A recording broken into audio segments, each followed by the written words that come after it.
The tower looks good this morning. I see a few leaves that I can add to my kimchi salad. So let's take a look. So definitely this chard, he's definitely ready to go. A little bit of lettuce. These leaves are definitely ripe and ready to go. And there's some arugula in there. This looks like a good one too.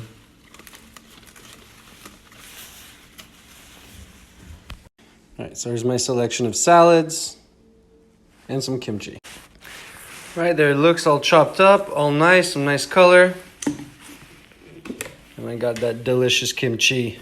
Chopped my kimchi. There you go. Some nice eggs. All right, and there it is, breakfast. Eggs, nice mixed salad from the tower with kimchi, and yeah, some taters.